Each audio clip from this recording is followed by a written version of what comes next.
Dover, Pensilvania. Como la mayor parte del país, Dover es un pueblo dividido. No creo en la teoría de la evolución de Darwin. Decir que no crees en la evolución es como afirmar que no crees que hubiera una guerra civil en Estados Unidos. Dover está dividido entre los que aceptan la teoría de la evolución y los que la rechazan. Esta fisura entre la ciencia y las escrituras estuvo a punto de acabar con la comunidad. Los primeros problemas aparecieron después de que un estudiante del Instituto de Dover pintara un mural que mostraba la evolución de los humanos a partir de los simios. Era una obra estupenda, muy bien hecha. A mí no me ofendió.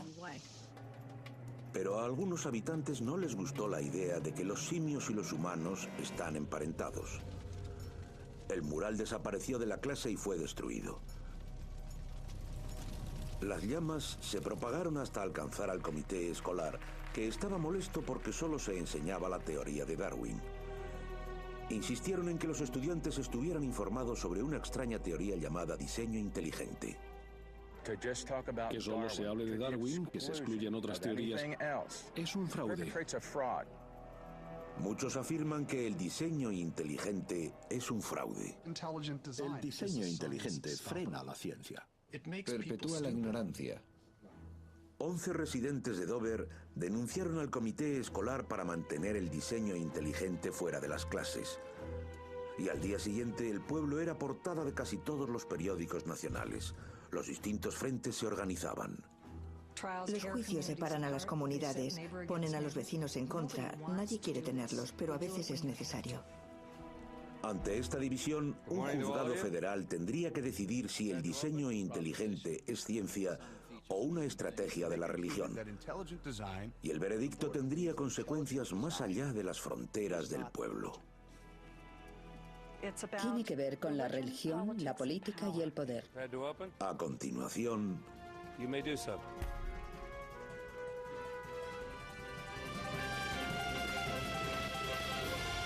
Diseño inteligente. Darwin contra Dios. Episodio 1.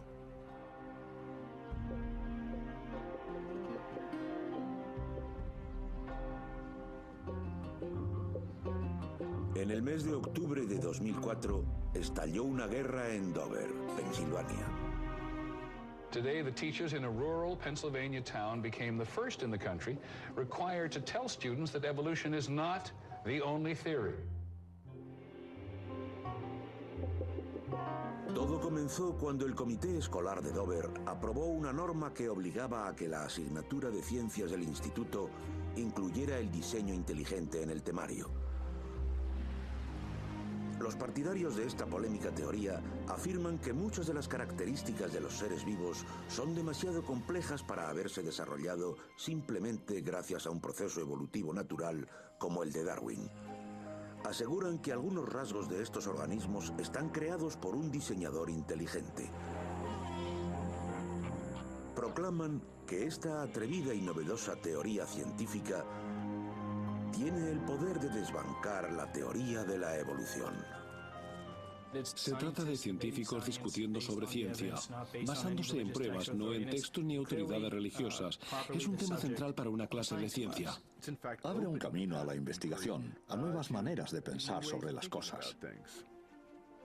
Si la evolución por selección natural es una doctrina científica, la crítica a esta doctrina también debería ser legítima para la ciencia.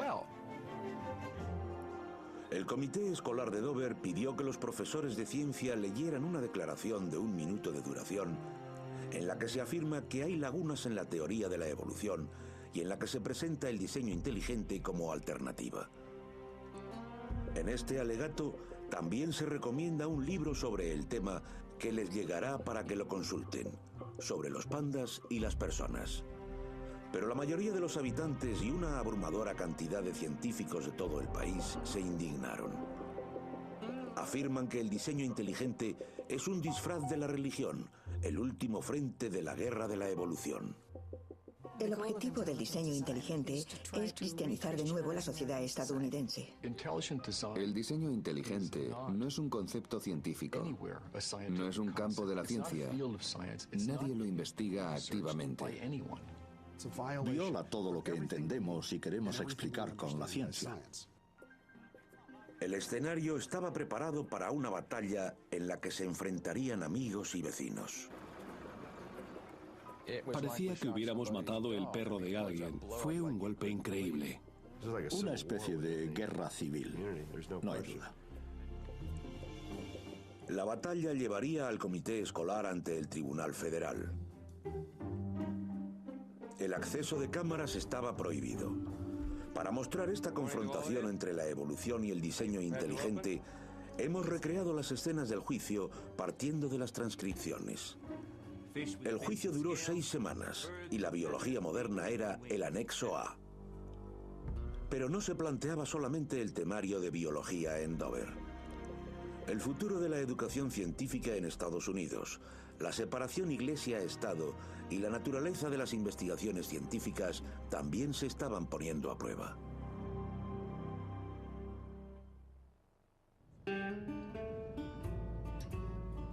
En Dover, Pensilvania, el debate entre la religión y la evolución hace mucho tiempo que es un tema personal. Vivimos en una comunidad llena de iglesias fundamentalistas. Nunca me ha gustado que mis hijos aprendan la teoría de la evolución en lugar de la teoría creacionista. Al principio Dios lo creó todo. Eso es lo que necesito saber. Este pueblo está situado en el sudeste del estado, a unos 30 kilómetros de la capital. Alberga a unas 20.000 personas, más de una docena de iglesias y un instituto.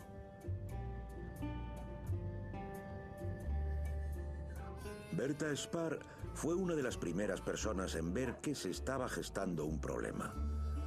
Hacía casi 40 años que era profesora de ciencias en el instituto.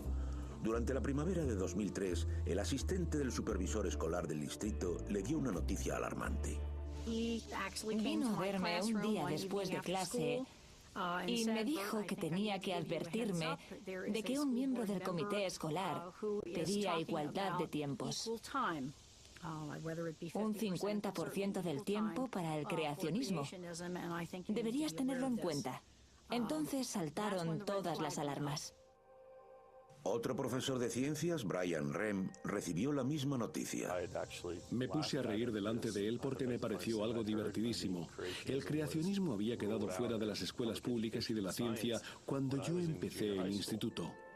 Cuando Berta Spar preguntó qué miembro del comité había pedido que se enseñara el creacionismo, le contestaron que era Alan Bonsell, un comerciante local que acababa de unirse. Mi familia ha tenido mucha suerte de poder vivir aquí y mis antepasados llevan más de 100 años en esta zona. Era una manera de agradecerlo y pensé que podía hacer que Dover que la escuela fuera un lugar mejor. Cuando Bonsell mostró su inquietud por cómo se enseñaba la teoría de la evolución en el instituto, Berta y su equipo se reunieron con él. Me reuní con algunos profesores de ciencias para saber qué enseñaban y qué no en las clases de ciencias del instituto. El tema del creacionismo no llegó a tratarse en la reunión. Hablamos sobre cómo enseñamos la evolución y parecía satisfecho. Pensó que lo hacíamos bien y nosotros que todo se había resuelto, así que tan felices. Recuerda que trató de iluminarnos con lo de que no creía que la evolución hubiera sido la manera en la que se desarrollaron las cosas. Cierto. No creía que la Tierra tuviera más de 4.000 años. No creo en la teoría de la evolución de Darwin. Soy creacionista y no intento esconderlo.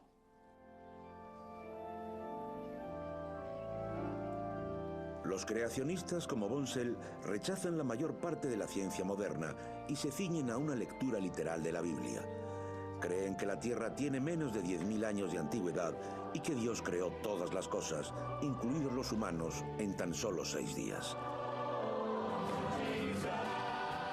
Aunque casi todas las religiones hicieron las paces con la teoría de la evolución hace décadas, muchos creacionistas aún creen que la teoría es incompatible con su fe.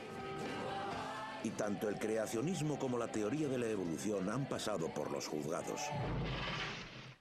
Sus batallas legales se remontan al famoso juicio a Scopes de 1925. As I told you yesterday, Darwin's theory tells us that man evolved from a lower order of animals. En ese caso, John Scopes, un profesor de un instituto de Tennessee, fue acusado de violar las leyes del Estado por enseñar la teoría de la evolución.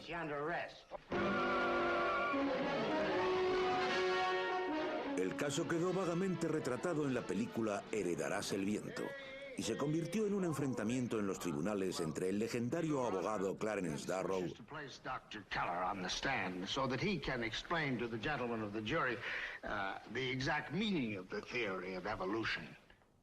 y William Jennings Bryan, candidato a la presidencia por tercera vez.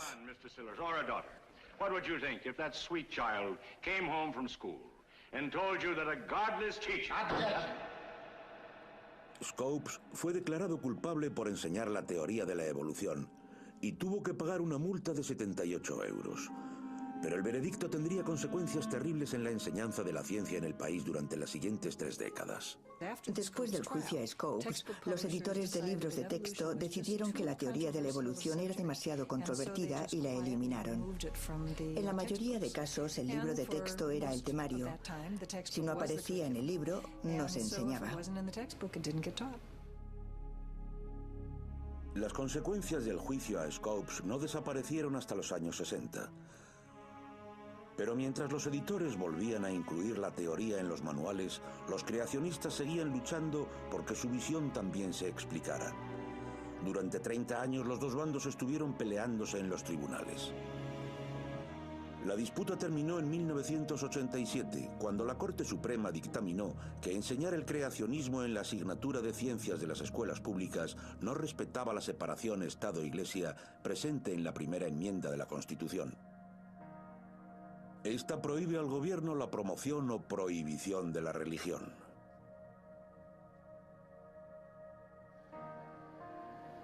Hasta hoy, enseñar el creacionismo en las clases de ciencias de los colegios públicos estadounidenses sigue siendo una violación de los derechos constitucionales de los estudiantes. Otro miembro del comité escolar de Dover, Bill Buckingham, un policía retirado, fue elegido por Alan Bonsell para decidir el temario. Debía revisar todas las propuestas de libros de texto. Los profesores de biología de bachillerato habían pedido un libro muy común coescrito por los biólogos Ken Miller y Joe Levine. Pero a Buckingham no le gustó. El libro que han pedido los profesores de biología está lleno de referencias a Darwin. He contado entre 12 y 15 puntos en los que se menciona la teoría de la evolución. No está en todas las páginas, pero cada 2 o 3 capítulos vuelves a ver la cara de Darwin. Además, excluye todas las demás teorías. En una reunión del comité durante el verano de 2004, Buckingham expuso su descontento. El comité lo dejó pendiente de aprobación. ¿Qué era lo que no le convencía a Buckingham de la teoría darwinista? Darwin publicó su teoría de la evolución en 1859 en un libro titulado El origen de las especies, y desde entonces ha generado polémica. Era la conclusión de un trabajo que Darwin había iniciado casi 2 décadas atrás, cuando salió a navegar por el mundo en un barco llamado Beagle.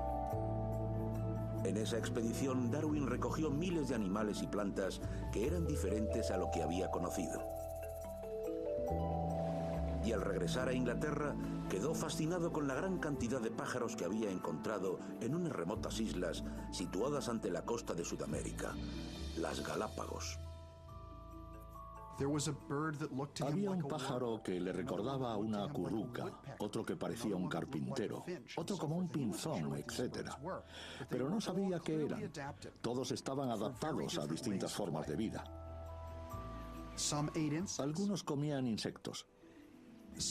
Otros buscaban grano. Otros podían romper las enormes semillas de algunas de las plantas que encontramos en las Galápagos. Tenían aspectos distintos, picos distintos, diferentes estilos de vida. Cuando Darwin pidió ayuda para identificar a los pájaros, se llevó una sorpresa. Estaba abrumado, maravillado, cuando oyó lo que le decían los ornitólogos británicos. Todos son pinzones. Este no es un pájaro carpintero, es un pinzón. Este no es una curruca, es un pinzón.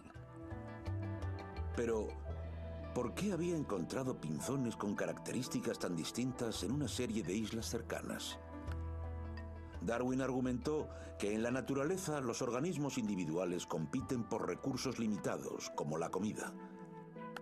Si un pájaro nace, por ejemplo, con un pico algo más grande que los demás, puede tener ventaja en una isla en la que abundan las semillas grandes. Con el paso de las generaciones, los pájaros con los picos grandes tendrán más posibilidades de sobrevivir y de reproducirse, perpetuando en sus crías este tipo de pico que representa una ventaja. Darwin lo llamó selección natural, porque las fuerzas de la naturaleza, como en el entorno de una isla de las Galápagos, seleccionan a los organismos mejor adaptados. Así llegó a la conclusión de que con el paso del tiempo daría pie a nuevas especies. Lo que Darwin destacó era un principio general, algo que observamos fácilmente en la naturaleza, que las especies no son inmutables, que con la influencia o la presión de la selección natural cambian con el paso del tiempo.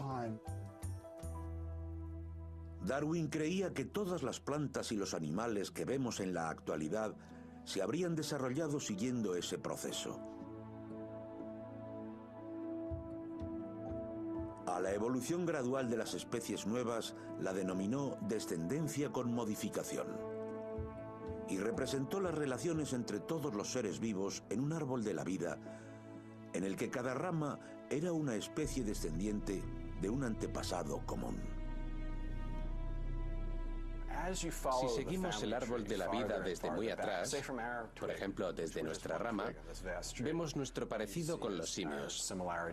Y si bajamos un poco, vemos las similitudes con otros mamíferos. Más abajo con los reptiles y finalmente con los anfibios, los peces, hasta llegar a los gusanos, las medusas, etc. Vemos que hay una continuidad en la vida del planeta. No somos excepcionales, somos una rama del árbol de la evolución que lo incluye todo. El antepasado común de todas las formas de vida fue una de las grandes ideas de Darwin. Pero también reconocía que las implicaciones de que los humanos fueran descendientes de los simios eran inquietantes. Para mucha gente, la propuesta de Darwin, que afirmaba que todas las especies del planeta habían sido el resultado de procesos naturales, incluso nosotros, dejaba a Dios a un lado. Y un siglo y medio más tarde, mucha gente en Dover, como en el resto de Estados Unidos, sigue pensándolo. Actualmente, 1,3 tercios de la población de Estados Unidos no acepta la teoría de la evolución. A mí me ofende porque soy cristiano. Creo que la Biblia es la palabra de Dios y que el Génesis cuenta cómo llegamos hasta aquí, tal cual fue. Dios no creó al simio para crear al hombre posteriormente. Dios creó al hombre. En Dover, las hostilidades ante la teoría de la evolución ya se habían convertido en actos vandálicos. Un estudiante de 16 años había pintado un mural de unos 5 metros que representaba la evolución de los humanos a partir de los simios. El mural estaba expuesto en un aula de ciencias, pero alguien se lo llevó y lo quemó.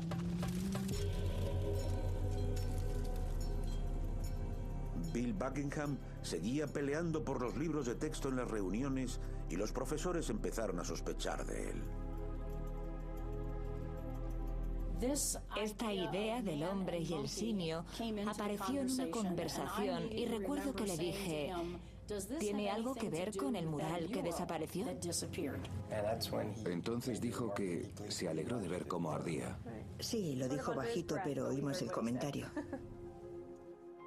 Aunque Buckingham negó cualquier implicación en el incidente, cuando anunció abiertamente que buscaba un libro que incluyera la teoría de la evolución y el creacionismo, el comité se convirtió en un caos. Las reuniones de comité suelen ser áridas. Se presentan un par de personas y tienen algo que comentar.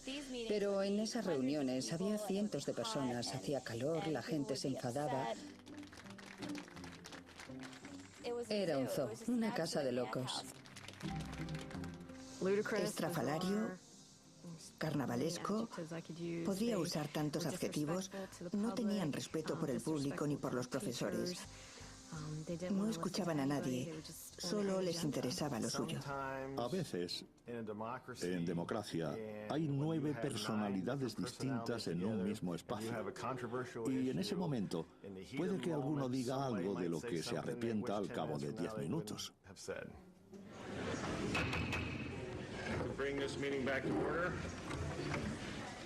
La polémica del comité escolar atrajo la atención de los reporteros de los periódicos locales, entre los que figura Lori Livo, que se crió en la zona. Desde que supe que el comité escolar estaba discutiendo sobre el creacionismo, pensé que se convertiría en algo importante. No sabía cuánto, pero me intrigaba. Livo empezó a informar sobre las reuniones del comité, pero su interés en el tema iba más allá de lo profesional. Era personal. Su padre había sido el propietario de una emisora de radio local, pero el formato antiguo no servía para pagar facturas y la compañía eléctrica estaba a punto de cerrarle el negocio. Al día siguiente, un señor de una iglesia local le propuso alquilar la cadena para presentar una programación y le ofreció una suma de dinero bastante decente. De la noche a la mañana se había convertido en una cadena de radio cristiana. Mi padre volvió a nacer.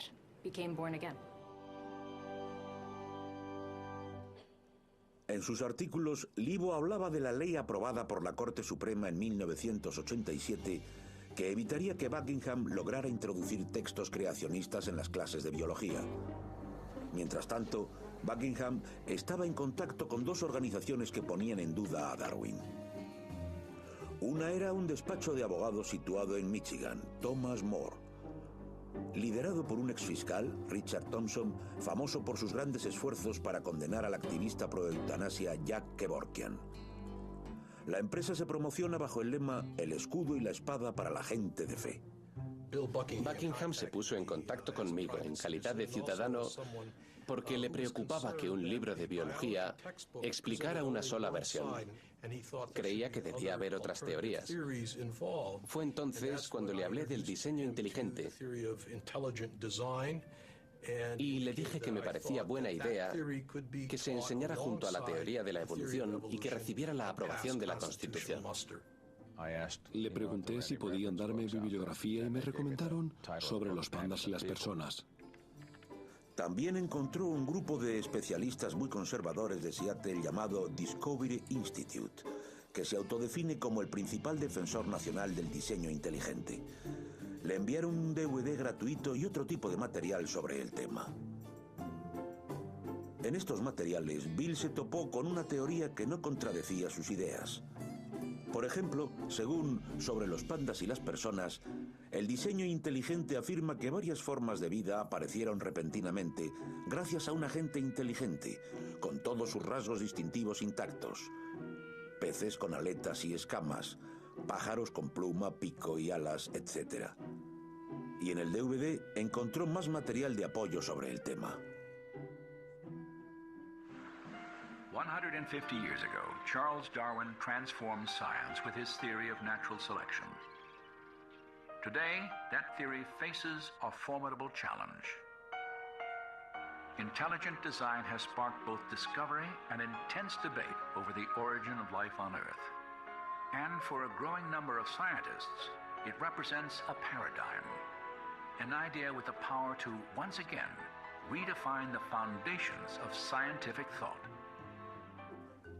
Tanto el DVD como el libro usan el mismo ejemplo para explicar la doctrina central del diseño inteligente, que nos explicará uno de sus defensores, Steve Fuller. Para entender el diseño inteligente, hay que imaginarse que uno se topa con algo así en una playa. John ama a Mary.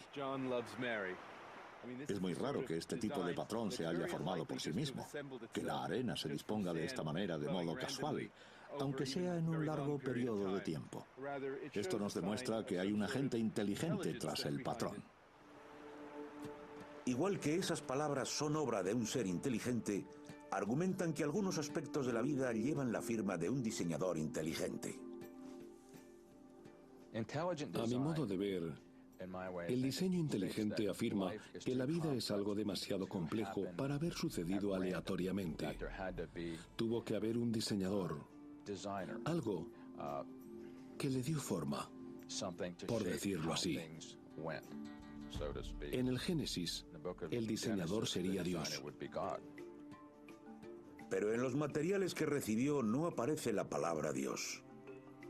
El misterioso diseñador recibe el nombre de causa inteligente o agente inteligente. Esta teoría empezó a aflorar en los 80, defendida principalmente por el profesor de Derecho Philip Johnson. A mí me parece que la teoría darwinista se ha vendido demasiado. Le dicen a todo el mundo que es la verdad absoluta y como se le llama ciencia, lo han demostrado una y otra vez gracias a procedimientos incuestionables. Pero no es cierto. Es una historia imaginaria que se basa en pocas pruebas. Como profesor emérito de la Facultad de Derecho de Berkeley, Johnson escribió un libro titulado Juicio a Darwin, en el que sentó las bases para el movimiento. Durante varios años ha sostenido que la evolución produce cambios a pequeña escala, como los distintos picos de pinzones de los que habla Darwin. Pero para la aparición de los humanos fue necesaria la intervención de algún tipo de inteligencia. Esas son las principales propuestas del diseño inteligente. Que las causas no inteligentes no pueden hacer todo el trabajo. Tenía que haber una causa inteligente. Bill Buckingham regresó al comité escolar armado con la nueva información recibida sobre el tema. Le habían dicho que el diseño inteligente era compatible con sus creencias religiosas. Eso es lo que me dijo, igual que Alan Bonsell, y que los juzgados lo aceptarían. Los dos hablaban muy claro. Decían que era su compromiso. Aunque creían en el creacionismo, esto les ayudaba a sortear esa brecha. Pero los profesores de ciencias no estaban convencidos. Enseguida dice que un agente inteligente creó la vida. Eso es el creacionismo bíblico. Lo único que hay que hacer es sustituir a la gente por Dios y wow, así tenemos la historia del Génesis. Así que enseguida supe de qué iba todo esto. Buckingham estaba dispuesto a defenderlo. Dijo que la única manera de que votaran los libros de texto era si aceptábamos que sobre los pandas y las personas fuera añadido a los demás libros. Pero cuando lo expuso ante el comité le faltaron 2 votos. Este eligió comprar el libro de biología de Ken Miller. Los pandas fueron archivados. Eso habría sido el final de la historia si Bertha Spar no hubiera recibido unas 60 copias del ejemplar unas semanas más tarde. Un regalo de un donante anónimo para la escuela. Entonces, sin el consentimiento de los profesores, miembros del comité de temarios de Buckingham redactaron el borrador de lo que se convertiría en una nueva política del Departamento de Ciencias. Fue presentado a votación ante el comité y después de un enorme debate fue aprobado por 6 votos a 3. En su forma definitiva, la política ordenaba que todos los estudiantes de biología de bachillerato escucharan una declaración de 1 minuto en la que se afirmaba que la teoría de Darwin no es un hecho y que contiene lagunas. Sugería el diseño inteligente como alternativa y recomendaba a los alumnos la consulta de Sobre los pandas y las personas. Los miembros del comité que votaron en contra decidieron dimitir como protesta.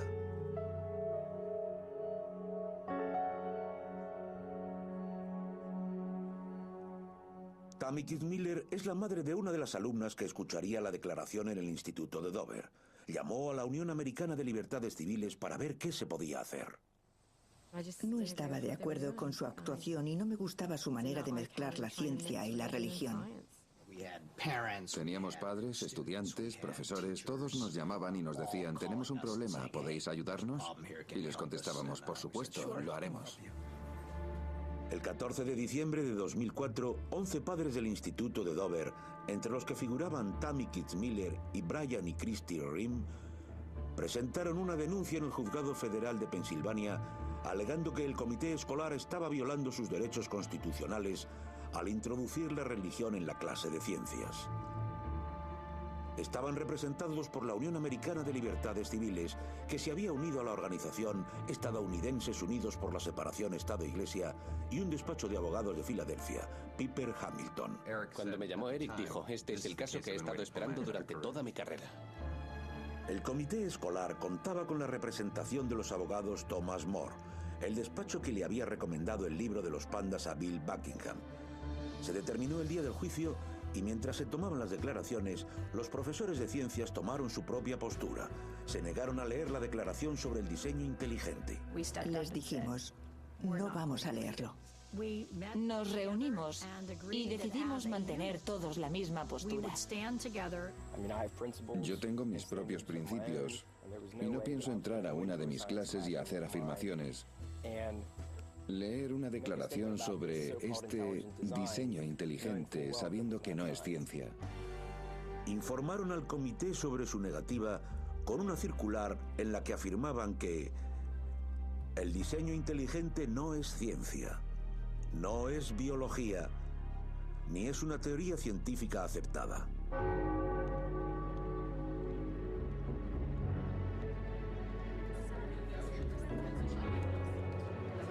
Ante la negativa de los profesores a leer la declaración, el asistente del supervisor de Dover entró en una clase de biología de bachillerato el 18 de enero de 2005 y leyó.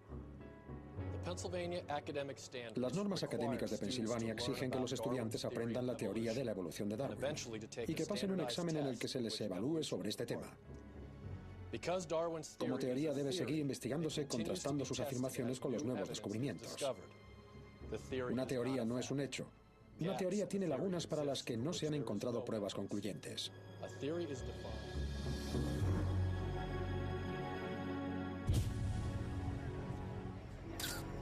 El 26 de septiembre de 2005, casi un año después de que el comité escolar aprobara la política del diseño inteligente y tras 6 semanas de declaraciones, el caso de Kitzmiller contra el Instituto de Dover llegaba al Tribunal Federal de Harrisburg, Pensilvania. Buenos días a todos. ¿Preparados para empezar? Sí. Adelante. Mi consultor y yo representamos a 11 padres que se enfrentan a la modificación en el temario realizada por el Distrito Escolar de Dover. Algunos miembros del comité escolar anunciaron su interés por el tema de la evolución en términos estrictamente religiosos. Buscaron un libro que brindara una alternativa religiosa a la evolución. Lo encontraron, sobre los pandas y las personas. Hicieron todo lo posible por incorporar un tema religioso a la clase de ciencias, sin tener en cuenta su valor científico. Soy Patrick Gillen, señoría, en nombre de la defensa del Distrito Escolar de Dover y de su comité de directores. El comité creyó que diseño inteligente no era lo mismo que el creacionismo. Eso ya lo conocía, estaba en el Génesis. Le pareció un objetivo educativo legítimo que los estudiantes fueran informados de la existencia de otra teoría científica. Los expertos de la defensa le demostrarán a este jurado que el diseño inteligente es ciencia. No es religión. El testimonio de los expertos también demostrará que informar a los estudiantes sobre los problemas de la teoría de la evolución también es educarlos en ciencias. Reciben una buena educación liberal.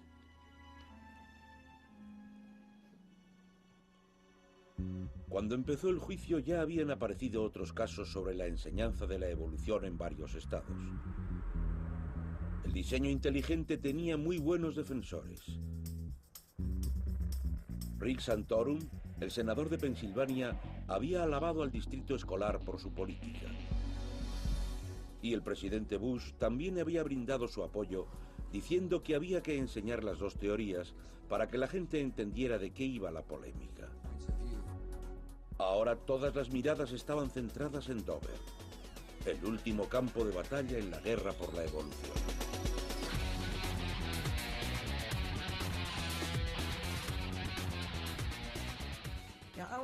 No quiero ser melodramático, pero creo que había muchas cosas importantes en juego. Una de ellas, el futuro de la educación científica en este país. Si el comité lo conseguía, ¿qué les impediría hacerlo en otras asignaturas? Enseñar pseudociencia o pseudomatemáticas o pseudohistoria para promocionar una perspectiva religiosa concreta. No es lo correcto.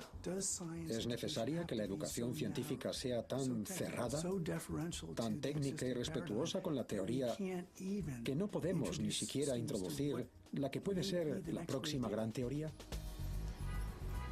El juez Johnny Jones III presidía el juicio. Cuando asumí mi puesto en agosto de 2002, no imaginé que presidiría un caso que atraería tanta atención internacional. Jones había sido recomendado para presidir este juicio por el senador Santorum y designado por George Bush. Antes de convertirse en juez, presidía el Comité de Control de Bebidas Alcohólicas de Pensilvania, donde prohibió la venta de Bull Frog Beer porque en el anuncio aparecía una rana haciendo un gesto ofensivo. Al principio nos encontramos con un juez designado directamente por el presidente Bush, quien se había presentado a favor del diseño inteligente. Es inquietante. Los miembros de la defensa se mostraban optimistas en la sala de Jones. Lo que había hecho el comité no era reclamar que se enseñara el diseño inteligente en la clase, ni que se dejara de explicar la teoría de la evolución. Para mí era una actuación modesta y creía que tenía posibilidades de ser aceptada si se presentaba de manera adecuada. No teníamos que demostrar que una teoría era mejor que la otra, solo que era una teoría igual de creíble y que para los estudiantes sería bueno enterarse de la controversia que generaba la teoría darwinista. Los padres que se oponían al diseño inteligente eran los demandantes del caso y como tales debían aportar las pruebas. No habría jurado ya que pedían que se frenara la enseñanza del diseño inteligente, algo que solo podía decidir un juez. La zona del jurado estaba llena de periodistas y escritores de todo el mundo. Entre ellos, uno que guardaba una estrecha relación con el caso. Yo me veo como una refutación de la teoría de la evolución, porque Darwin es mi tatarabuelo. Él escribió uno de los libros más importantes de los últimos 2000 años. Yo soy guionista. No he evolucionado como debería. Para ganar el caso, los abogados de los demandantes tenían que demostrarle al juez que la declaración del comité promocionaba la religión o que los miembros del comité tenían motivos religiosos. Además, los dos bandos le pidieron al juez que diera una respuesta a un tema central. ¿El diseño inteligente es ciencia o no? Para demostrar que no es ciencia, teníamos que hablar sobre ¿qué es ciencia? Los demandantes le pidieron ayuda a Nick Maskey y a sus compañeros de una organización llamada Centro Nacional para la Educación Científica, que se dedica a investigar los desafíos a la teoría de la evolución en los centros públicos. La última vez que un abogado estudia biología es durante el bachillerato, así que pasé meses enviando emails, en reuniones, explicando ciencia, explicando la evolución a los abogados. Para preparar el caso para un juez que no sabía nada sobre ciencia, los abogados de los padres reunieron a un equipo de expertos. El primer testigo fue el biólogo Ken Miller, el coautor del libro de biología que, según Bill Buckingham, estaba lleno de referencias a Darwin. Doctor Miller, ¿qué es la evolución? La mayoría de los biólogos describe la evolución como el proceso de cambio que caracteriza la historia natural de la vida en nuestro planeta. ¿Cuál fue la contribución de Darwin a la evolución? Darwin apuntaba que hay una lucha por la existencia, nos guste o no. Se dio cuenta de que esos organismos que tenían unas características favorables con las que enfrentarse a esa lucha pasarían esos rasgos a la siguiente generación. Y con el tiempo, La media de la población cambiaba en una dirección o en otra. Podían cambiar radicalmente. Esa es la idea básica de la selección natural. Los demandantes empezaron con Ken Miller para llevar al juez al centro del conflicto. Miller explicó que Darwin ilustra la historia de la vida en un árbol, con especies que han ido evolucionando en otras con el paso de millones de años, produciendo nuevas ramas. Este proceso genera una gran variedad de formas de vida, desde las bacterias hasta los pinzones de Darwin e incluso nosotros. Pero el diseño inteligente tiene otra visión, como podemos apreciar en su bibliografía.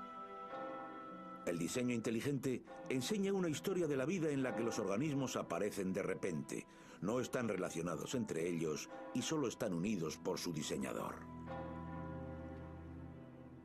Lo que se defiende es que los organismos aparecieron repentinamente, por el acto milagroso de un diseñador inteligente, igual a Dios. Esa es la visión que promueven. ¿Cómo pueden estar tan seguros los científicos de que el árbol de Darwin representa fielmente la historia de la vida en la Tierra?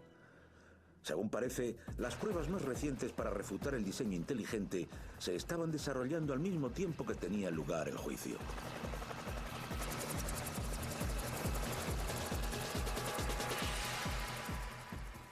Recuerdo que pensé, espera a que vean esto, porque es precioso. Darwin creía que las pruebas para su teoría del antepasado común se encontraban bajo el suelo en forma de fósiles transicionales. Por ejemplo, si tras millones de años los peces dieron paso a algunos animales terrestres, deberíamos encontrar fósiles de criaturas que se extinguieron y que eran mitad animal acuático, mitad terrestre. En 1999, el paleontólogo Neil Sabin salió a buscar una de esas criaturas. Lo que la evolución nos permite es realizar predicciones de lo que podemos encontrar en los restos fósiles. Y la predicción está clara en este caso. Si vamos a buscar las piedras de la época adecuada y del tipo correcto, deberíamos encontrar la transición entre dos formas de vida, el pez y el anfibio. Muchos científicos creen que la vida empezó en el agua hace por lo menos 3.500 millones de años. Mucho más tarde, unos 375 millones de años atrás, el árbol de la vida se ramificó cuando los peces primitivos evolucionaron en anfibios, las actuales ranas y salamandras que viven parte de su vida en la Tierra. Con esta predicción entre manos, Sabin y sus compañeros organizaron una expedición a uno de los lugares más desolados de la Tierra, el Ártico canadiense, a unos 800 kilómetros del Polo Norte. Ahí se encuentran las rocas adecuadas para poder responder a esta incógnita del árbol de la evolución, que sería la conexión entre los peces más primitivos y los animales de cuatro patas o tetrápodos. Tenían que encontrar el fósil de un animal que compartiera rasgos con los dos. Pasaron 3 veranos cavando cientos de toneladas de roca en este ambiente tan hostil y no encontraron nada interesante. Decidieron regresar el verano siguiente para darle la última oportunidad. Se nos terminaba el dinero, se acababa. Nos dijeron que era nuestro último año allí. En 2004, el tercer día de la temporada, uno de mis compañeros estaba cavando y descubrió un morro que salía por uno de los lados del acantilado. Así, fueron quitando más piedra y más y más, y nos dimos cuenta de que era el morro de un animal con la cabeza plana. Así constatamos que un animal de cabeza plana de 375 millones de años de antigüedad iba a ser interesante. Lo bautizaron Tiktaalik, que significa pez grande de agua dulce en el idioma de los inuit. Es uno de los mejores fósiles transicionales que se han descubierto y que demuestran que los animales terrestres evolucionaron a partir de los peces. Aquí tenemos un pez de hace unos 380 millones de años. Tiene escamas y aletas, como cualquier otro pez. Si lo comparamos con un anfibio, vemos que es una criatura sin escamas y que las aletas se han convertido en patas, brazos y piernas. Es muy distinto. Tiene una cabeza bastante plana con los ojos en la parte superior y tiene cuello.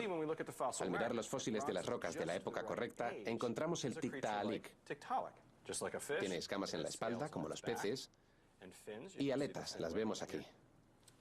Pero al observar la cabeza, vemos que es muy distinta. Es muy parecida a la de los anfibios. Plana, con los ojos en la parte superior. Y al separar la aleta aún queda más claro. Si miramos dentro de ella, en este molde, vemos que tiene huesos parecidos a los de nuestro hombro, codo y muñeca. Todos los huesos.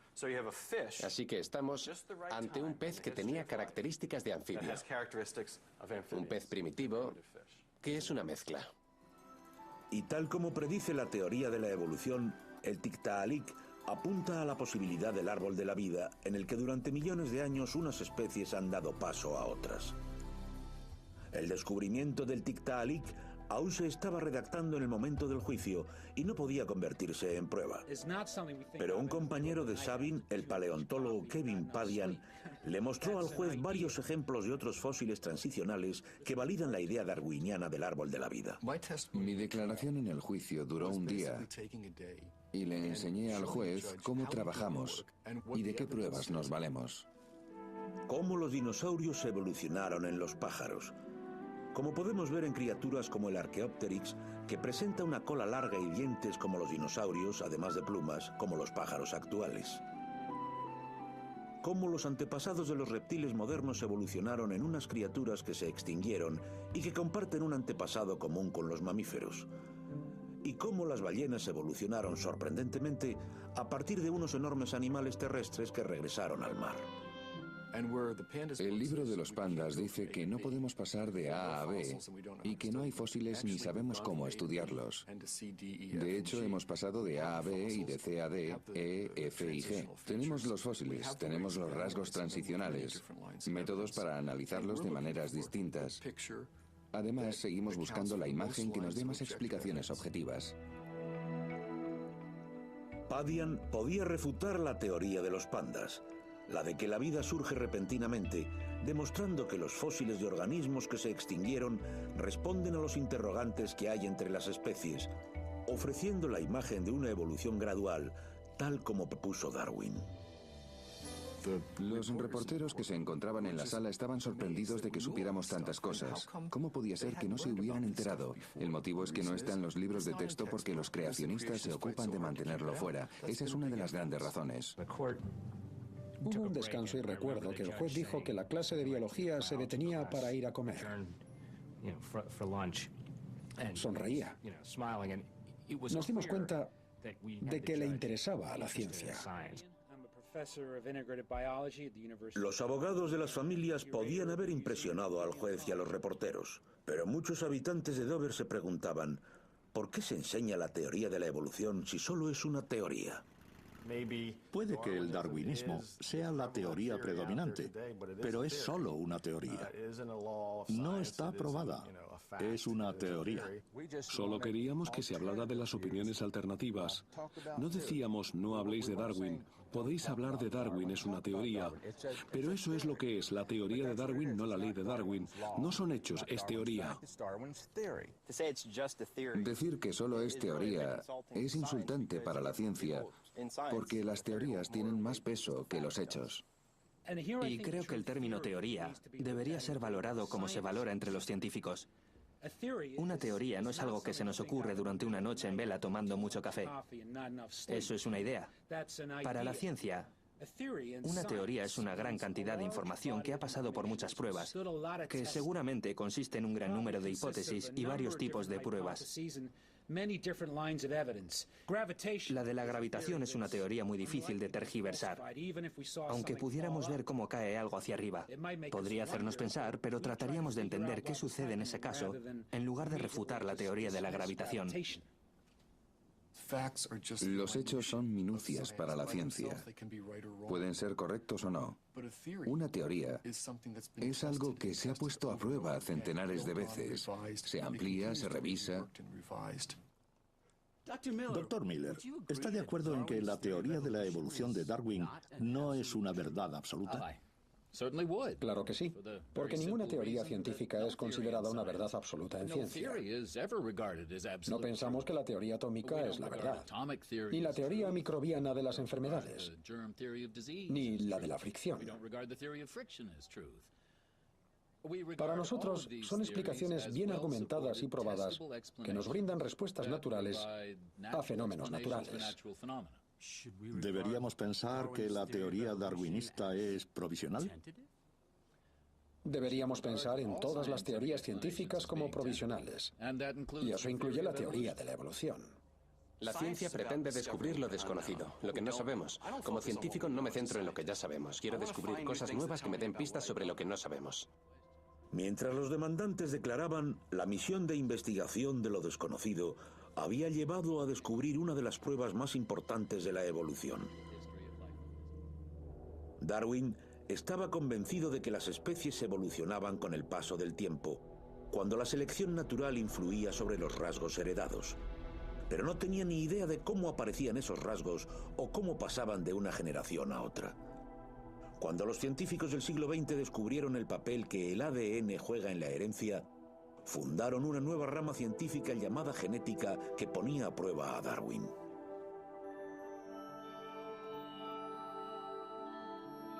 Casi todas las células de los seres vivos contienen cromosomas, compuestos por densas hebras de ADN, que son una muestra de las características propias de cada organismo.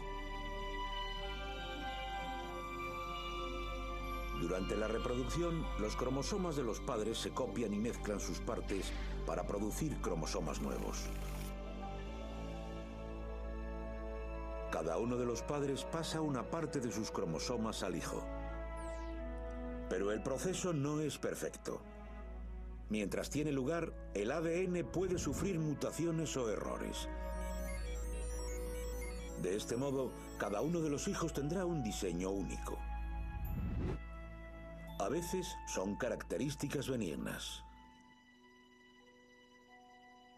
A veces son perjudiciales. Como un ala deformada. Puntualmente, este proceso da como resultado un rasgo beneficioso. Por ejemplo, una mariposa con una coloración que imite a otras especies de sabor desagradable para los pájaros.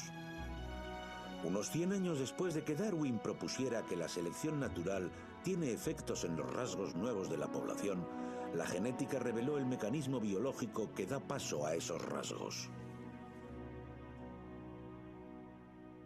Entonces podría argumentar que cuando apareció la genética moderna, toda la teoría darwiniana estaba en riesgo. Podría haber sido desestimada si la genética hubiera contradicho las bases de la teoría evolucionista.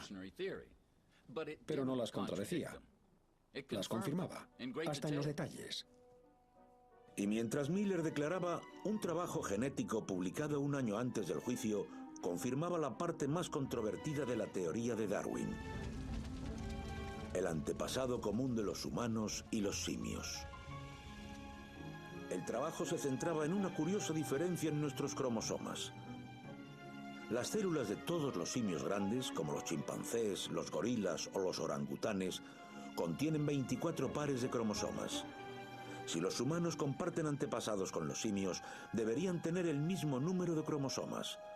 Pero las células humanas solo contienen 23. La pregunta es, si la teoría evolucionista está en lo correcto con la idea del antepasado común, ¿a dónde fue a parar el cromosoma que falta? Se realiza una predicción demostrable, que en alguna parte del genoma humano encontraremos un trozo de cinta adhesiva que mantendrá unidos dos cromosomas. Así que tenemos 24, pero 2 de ellos están pegados y suman 23. Si no podíamos demostrarlo, la hipótesis del antepasado común era falsa y la teoría de la evolución era errónea. Para resolver este acertijo, Miller explicó cómo los científicos habían encontrado restos de nuestro pasado evolutivo enterrados en la estructura del cromosoma presente en todos los humanos. En los extremos de los cromosomas encontramos unos marcadores genéticos o secuencias de ADN llamadas telómeros. Y en el centro encontramos otros marcadores denominados centrómeros. Pero si en el pasado se produjo una mutación que generó la unión de 2 pares de cromosomas, deberíamos encontrar pruebas en los marcadores genéticos. Habría telómeros tanto en los extremos del nuevo cromosoma como en el centro. Además, veríamos 2 centrómeros. Encontrar una estructura como esta en nuestros cromosomas explicaría por qué tenemos un cromosoma menos que los grandes simios. Si no lo encontramos, la evolución debe ser cuestionada. Siguiente diapositiva. Finalmente, la respuesta está en el cromosoma 2. Todas las marcas de fusión de esos cromosomas que la teoría del antepasado común había predicho, todas esas señales aparecen en el cromosoma 2. Es un caso cerrado de una manera preciosa. La predicción de la evolución a partir de un antepasado común queda reflejada en esta prueba. Todo cobra sentido. Nuestro cromosoma se ha formado tras la fusión de dos cromosomas del antepasado común, formando el número 2.